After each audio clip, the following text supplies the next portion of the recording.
Bon, alors aujourd'hui, il s'agit de faire front contre la politique d'Emmanuel Macron. L'idée, c'est la convergence des luttes.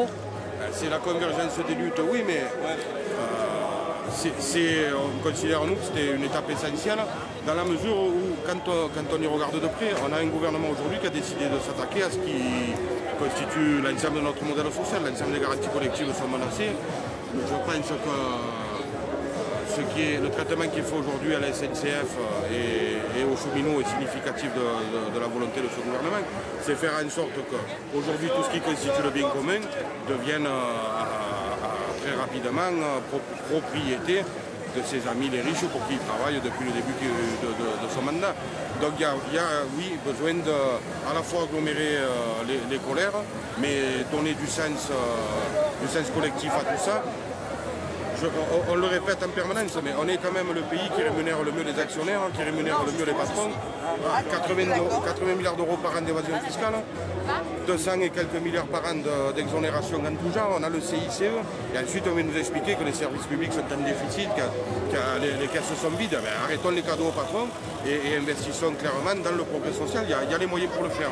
Mais est-ce que les luttes sont les mêmes entre les cheminots, les étudiants, les salariés de l'énergie, des EHPAD? Est-ce que c'est la même chose? Finalement oui, parce que c'est les mêmes logiques qui combattent.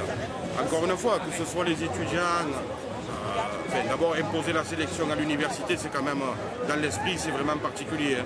Quand on sait, en réalité, pour se développer un pays, il a besoin du maximum d'intelligence, au nom de quoi on va sélectionner et empêcher des jeunes de pouvoir embrasser la carrière qu'ils souhaiteraient embrasser et être complètement utile à toute la société. C'est un contresens, mais c'est un contresens social, c'est un contresens économique, mais c'est pour, encore une fois, pratiquer l'élitisme.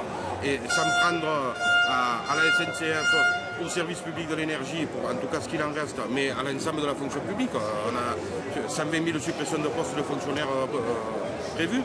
Il n'y a pas des besoins à satisfaire dans ce pays. Et encore une fois, quand on voit l'état de nos hôpitaux, l'état de nos maisons de retraite, l'état de nos collectivités, et on sait tous que quand on met en difficulté les collectivités, au final c'est le secteur privé qu'on met aussi en difficulté, notamment en minorant la commande publique. Donc il y a des contresens aujourd'hui qui visent à une seule chose, c'est remettre à plat complètement notre modèle social et tout ce qui constitue nos garanties collectives. Donc de ce point de vue-là, oui, il y a des intérêts communs et il y a une logique d'ensemble à combattre. Partant de là, les convergences devraient se faire beaucoup plus naturellement.